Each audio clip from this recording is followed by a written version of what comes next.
for me, they're all my babies. I could get tunnel vision and want to put everything out. And so it's a tough process, but I think what we ended up with on this new record is, for me, my proudest record. I feel like it's maybe some of my best songwriting I've ever been a part of. Zach Williams is a husband, father, recording artist, and songwriter, writing life-changing songs that come from a place of humility, honesty, and a direct reflection of God's redemption in his life.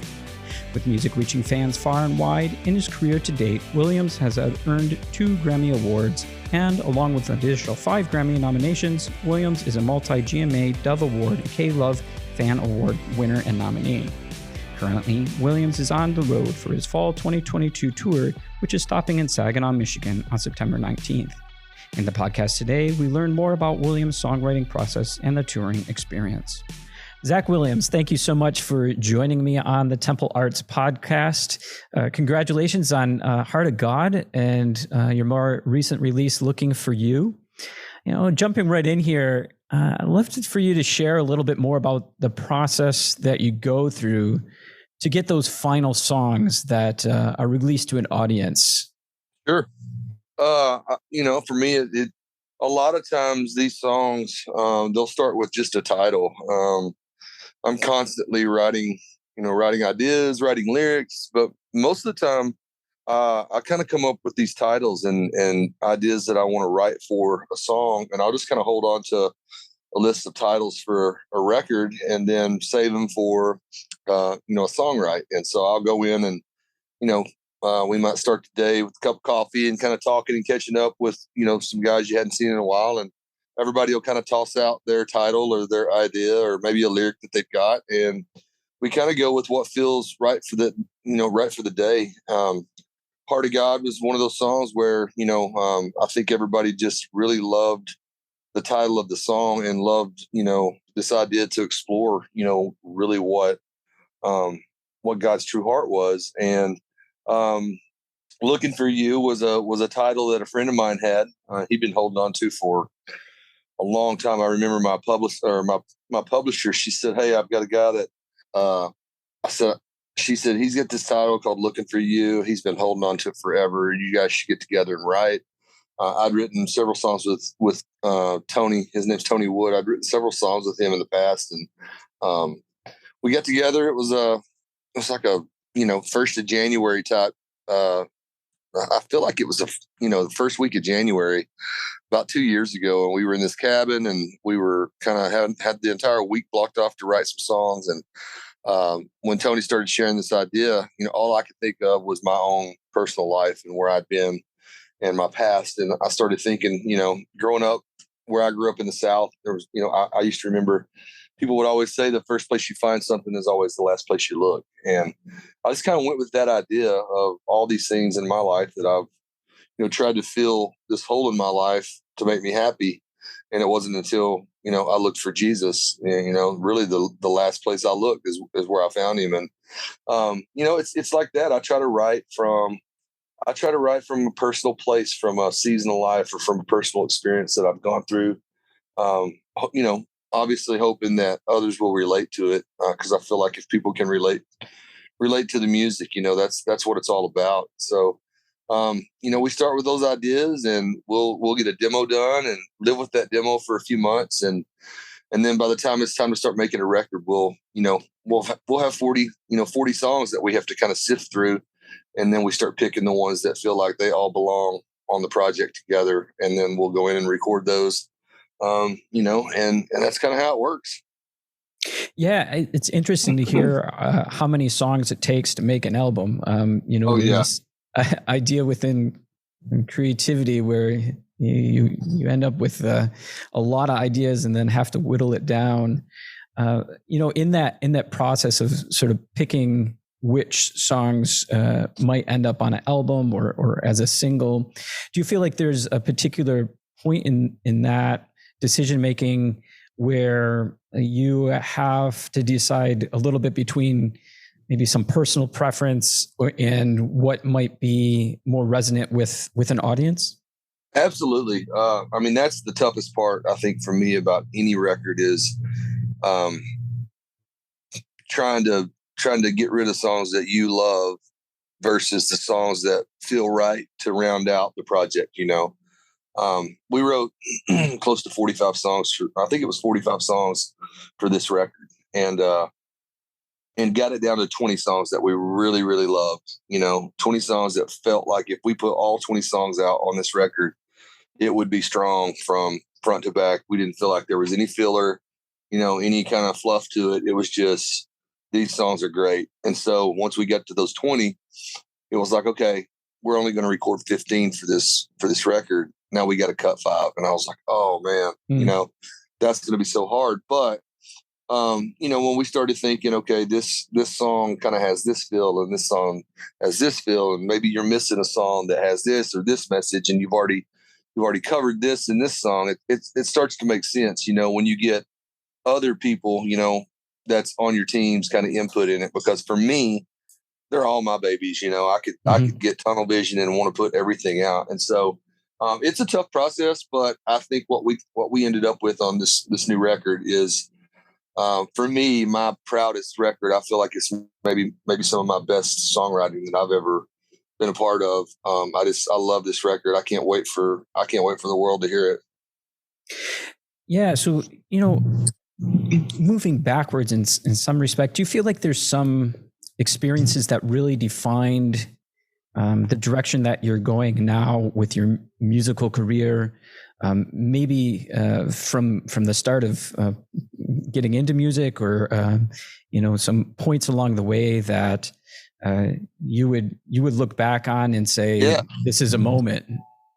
Well, I had a lot of those. I feel like as a kid growing up, I grew up in Northeast Arkansas, just outside of Memphis, Tennessee, and it was an area that everybody kind of referred to as the Delta. So there was a lot of country and a lot of blues.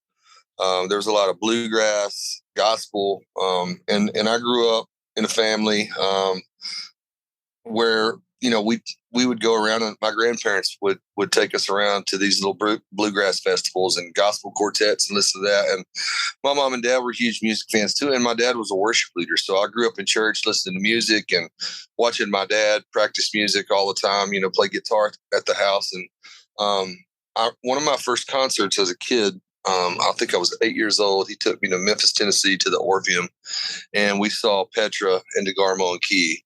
And that was kind of my first like actual visual of like a concert. And I just remember being so excited about that. And then I got into, my original like favorite Christian artists were like Rich Mullins and Russ Taft and Mylon Lefevre, Petra, DeGarmo and Key, Keith Green, guys like that. I grew up listening to their records.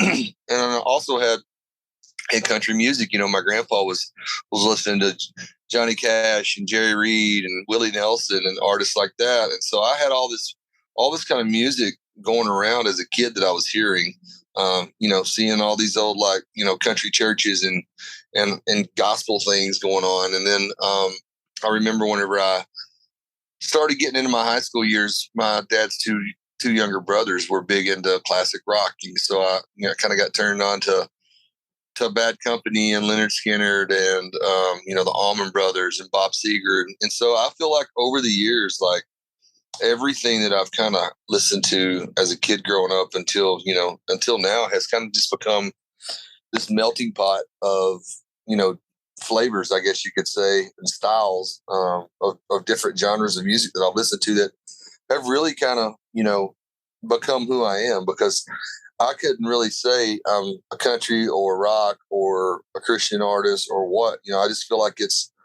who I am, and it comes out, and it's the only thing I know how to do. So it's definitely, there's definitely been a lot of influences over the years that have kind of helped me to get to where I am today and have the sound that I have, for sure.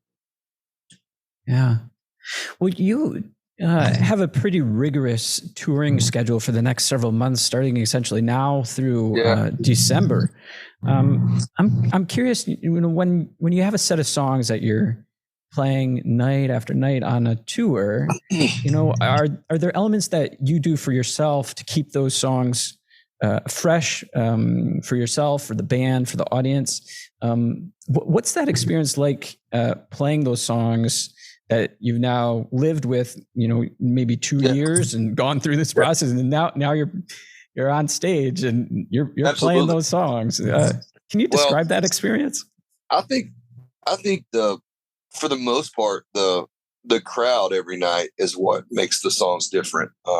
It's different every night. We could play the same set for 30 shows, and every night feels different. It just really depends on the energy that the audience brings, and I mean, honestly, I can kind of spot the people, when we're setting certain songs up that like need to hear that song. Fear is a Liar, There Was Jesus. You can see the faces, and you can kind of feel what they're going through.